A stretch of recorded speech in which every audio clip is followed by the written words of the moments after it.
V P Sreepadmanabhan. പക്ഷേ കേരളത്തിലെ പ്രതിപക്ഷവും ഭരണപക്ഷവും തമ്മിൽ ഐക്യപ്പെടുന്ന ചില തലങ്ങളുണ്ട്.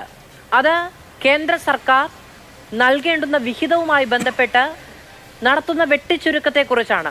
പലകുറി പല നേതാക്കൾ, മുഖ്യമന്ത്രി അടക്കം, കഴിഞ്ഞ ദിവസം പ്രതിപക്ഷ നേതാവ് അടക്കം ഒരേ ശബ്ദത്തിൽ അത് പറയുന്നുണ്ട്. ഇന്നിപ്പോൾ പറയുന്നത് മറ്റ് പ്രതിപക്ഷ ചേരിയിൽ തന്നെയുള്ള മറ്റ് സർക്കാരുകൾ, മറ്റു പാർട്ടികൾ ഭരിക്കുന്ന സംസ്ഥാനങ്ങളോട് പോലും ഇല്ലാത്തത്ര അവഗണന കേരളത്തോട് കാണിക്കുന്നു എന്നുള്ളതാണ്. ഒരു സംസ്ഥാനത്തെ മന്ത്രിസഭ ആകെ വന്ന് ജന്തർ മന്ദറിൽ സമരമിരിക്കുക എന്ന് പറയുന്ന സമീപനം കേന്ദ്ര സർക്കാർ വിളിച്ചു വരുത്തിയതാണോ?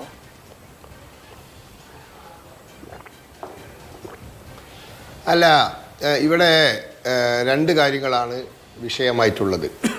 ഒന്ന്, പൊതുവായ കേന്ദ്ര സർക്കാരിൻ്റെ നയം, അതിനെതിരെ പ്രതിപക്ഷ പാർട്ടികൾക്ക് പ്രതിഷേധിക്കാനും സമരം ചെയ്യാനും അധികാരമുണ്ട്. അതിലൊരു വിഷയം ഇവിടെ കോൺഗ്രസ് പ്രതിനിധി പറഞ്ഞു.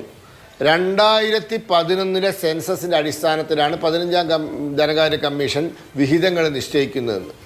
നോക്കൂ, നമുക്ക് ഈ 2023 അല്ലെങ്കിൽ 22 1971 ജനസംഖ്യാ കണക്കിൻ്റെ അടിസ്ഥാനത്തിൽ കാര്യങ്ങൾ നിശ്ചയിക്കാൻ പറ്റുമോ? നമ്മുടെ മറ്റ് എന്തെങ്കിലും കാര്യങ്ങൾ ആ കാര്യത്തിൻ്റെ അടിസ്ഥാനത്തിലല്ല, ആ ഫിഗറിൻ്റെ അടിസ്ഥാനത്തിലാണോ നിശ്ചയിക്കുന്നത്? ആണോ? നമ്മുടെ തെരഞ്ഞെടുപ്പ് ഉള്ള എന്താ പറയുക, നിയോജക മണ്ഡലങ്ങൾ വരെ ഞാൻ മനസ്സിലാക്കുന്നത് 2 തവണ പുനഃസംഘടിപ്പിച്ചു കഴിഞ്ഞു. അപ്പോൾ 2011 ജനസംഖ്യാ കണക്കെടുപ്പിൻ്റെ അടിസ്ഥാനത്തിലേ ഇത് നിശ്ചയിക്കാൻ പറ്റുള്ളൂ. 2021 സെൻസസ് നടന്നിട്ടില്ല, കോവിഡ് കാരണം. ഉണ്ടായിരുന്നെങ്കിൽ ഈ 16ാം ധനകാര്യ കമ്മീഷൻ അതിൻ്റെ അടിസ്ഥാനത്തിലേക്കും കാര്യങ്ങൾ നിശ്ചയിക്കുക. അപ്പോൾ അത് കാലഘട്ടത്തിൻ്റെ ആവശ്യമാണ്. അതിന് യോജിപ്പും വിയോജിപ്പും ഒക്കെ ഉണ്ടാവും, അത് സ്വാഭാവികമാണ്. പ്രത്യേകിച്ച് ജനസംഖ്യാ നിയന്ത്രണം ശക്തമായി നടപ്പിലാക്കിയ സംസ്ഥാനങ്ങൾക്ക് നഷ്ടം ഉണ്ടായിട്ടുണ്ട്, കേരളത്തിന് മാത്രമൊന്നല്ല. അത് പക്ഷേ ഇന്നെവിറ്റബിൾ ആണ്. കാരണം 2011 സെൻസസിൻ്റെ അടിസ്ഥാനത്തിലെ ഇന്ത്യയിലെ ജനങ്ങളുടെ വിഹിതം നിശ്ചയിക്കാൻ പറ്റുള്ളൂ. ഒന്ന്. 2, കേരളത്തോട് പ്രത്യേകിച്ച് വിവേചനം കാണിക്കുന്നു. ഇപ്പോൾ ഒരു പാർലമെൻറ്റ് സമ്മേളനം കഴിഞ്ഞു. ഈ പാർലമെൻറ്റ് സമ്മേളനത്തിൽ ഇടതുപക്ഷത്തെ ഏതെങ്കിലും ഒരു MP, ലോക്സഭയിൽ ഒരാളുണ്ട്, രാജ്യസഭയിൽ 3-4 ആളുണ്ട്, ആരെങ്കിലും എഴുന്നേറ്റ് നിന്ന് ഇന്നെന്ന പദ്ധതിക്ക് ഇന്നെന്ന രീതിയിൽ കേന്ദ്ര സർക്കാർ പണം തരാനുണ്ട്, 15ാം ധനകാര്യ കമ്മീഷൻ്റെ ശുപാർശ കേന്ദ്രം കേരളത്തോട് മാത്രം നടപ്പിലാക്കിയിട്ടില്ല എന്ന് ഏതെങ്കിലും ഒരു ഇടതുപക്ഷ MP പറഞ്ഞോ? ചോദിച്ചോ? 2 MP മാർ 2 വിഷയം ഉന്നയിച്ചു. ഇവിടെ പ്രകാശൻ മാഷ് പറഞ്ഞ 2 വിഷയം നിങ്ങളുടെ MP മാർ ഉന്നയിച്ചില്ല, പക്ഷേ UDF MP മാർ ഉന്നയിച്ചു. എന്തുകൊണ്ട്? ഇവർ ഇവിടെ ബഹളമുണ്ടാക്കുന്നത് കൊണ്ട്. ഒന്ന്, ഒരു MP, കോൺഗ്രസിന് ഒരു MP ഉന്നയിച്ചത്, ലോക്സഭയിൽ ഉന്നയിച്ചത്, തൊഴിലുറപ്പ് പദ്ധതിക്ക് കേരളത്തിന് കേന്ദ്ര സർക്കാർ കൊടുക്കേണ്ടതായ പൈസ കൊടുത്തിട്ടില്ല, ബാക്കിയുണ്ട് എന്ന് പരാതിയുണ്ട്. ശരിയാണോ? ഇല്ല. ബന്ധപ്പെട്ട മന്ത്രിൻ്റെ ഉത്തരം ഇല്ല, ഒന്നും കൊടുക്കാനില്ല. ആസ് ഓൺ ടുഡേ ഒന്നും കൊടുക്കാനില്ല. രണ്ടാമതൊരു ലോക്സഭാ അംഗം കോൺഗ്രസിൻ്റെ ഒരു ചോദ്യം ഉന്നയിച്ചു. അതും ഇവിടെ ഈ കേരളത്തിൽ നടക്കുന്ന ബഹളം കാരണമാണ്. എന്താണ്? പോഷൻ പദ്ധതി, ഉച്ചഭക്ഷണ പദ്ധതിക്ക് കേന്ദ്ര സർക്കാർ കൊടുക്കേണ്ടതായ തുക കൊടുക്കാത്തതുണ്ടോ? എന്താ ഉത്തരം? ഒരു പൈസ പോലും നിലവിലുള്ള പ്രപ്പോസൽ പ്രകാരം കൊടുക്കാനില്ല. മന്ത്രി അന്നപൂർണ ദേവിയുടെ മറുപടിയാണ്. ഒരു പൈസ പോലും കൊടുക്കാനില്ല. ഇതുവരെ തന്ന പ്രപ്പോസൽസ് മുഴുവൻ സാറ്റിസ്ഫൈ ചെയ്തു. പിന്നെ ഇവർ കുറേ ആരോപണങ്ങൾ ഉന്നയിച്ചു. നിർമ്മല സീതാരാമൻ കേരളത്തിൽ വന്നപ്പോൾ UGCൻ്റെ ഗ്രാൻഡ് ആവട്ടെ, എല്ലാം കൃത്യമായ മറുപടി കൊടുത്തു. അപ്പോൾ ഞാൻ ചോദിക്കുന്നത്, ഇത് TV ചാനൽ ചർച്ചയിൽ ഉന്നയിക്കേണ്ട ആരോപണമാണോ? ഇത് തെരുവിൽ മൈക്ക് കെട്ടി പ്രസംഗിക്കേണ്ട ആരോപണമാണോ?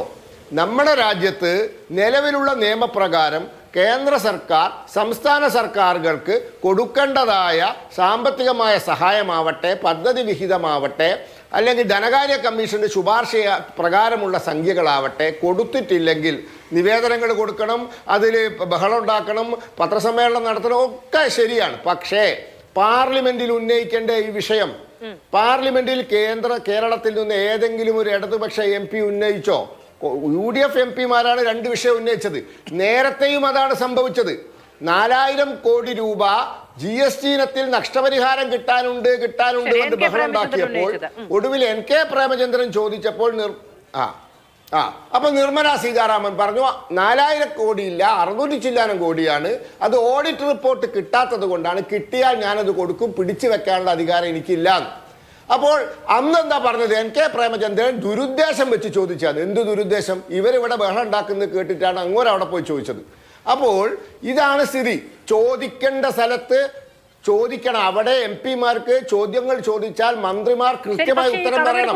അവിടെ നുണ പറയാൻ പറ്റില്ല. പറഞ്ഞ അവകാശ ലംഘനമാണ്. കേരള സർക്കാർ പോയിട്ടുണ്ടല്ലോ. സുപ്രീം കോടതി കണക്കുകൾ ബോധിപ്പിക്കേണ്ട കാര്യങ്ങൾ കൃത്യമായി തെളിവുകളുടെ അടിസ്ഥാനത്തിൽ നിരത്തേണ്ട ഒരു സ്ഥലമാണല്ലോ അത്.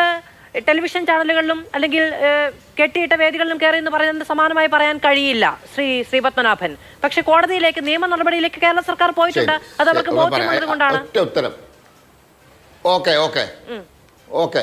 കടമെടുപ്പ് പരിധിയുടെ കാര്യത്തിലുള്ള മാനദണ്ഡം ഇന്ത്യയിലെ എല്ലാ സംസ്ഥാനങ്ങൾക്കും ബാധകമാണല്ലോ, കേരളത്തിന് മാത്രമല്ലല്ലോ. അതായത് GSDPയുടെ ഒരു നിശ്ചിത ശതമാനം വരെ കടമെടുക്കാൻ പാടുള്ളൂ എന്നുള്ളത് കേരളത്തിന് മാത്രമുള്ളതല്ല. 2002-ലോ 2003-ലോ പാസ്സാക്കിയ നിയമത്തിന്റെ അടിസ്ഥാനത്തിൽ ഇന്ത്യ രാജ്യത്ത് മുഴുവൻ നിലവിൽ വന്നതാണ്. ഓഫ് ബഡ്ജറ്റ് കടമെടുപ്പ് കൂടി കേരളത്തിന് മാത്രം പരിധിയിൽ ഉൾപ്പെടുത്തിയെന്നൊരു ആരോപണം അദ്ദേഹം മുന്നോട്ട് വെച്ചതിന്റെ മറുപടി കൂടി പറയണേ. അതെന്നാ സുപ്രീം കോടതിയിൽ ഒന്ന് പറഞ്ഞു നോക്ക്. അതൊന്ന് സുപ്രീം കോടതി പറഞ്ഞു നോക്ക്. കേരളത്തിന് മാത്രമാണോ? അപ്പോൾ ഉത്തരം അവിടെ കിട്ടും. ഇവരെ പ്രധാന പണി കേസ് കൂടലല്ലേ.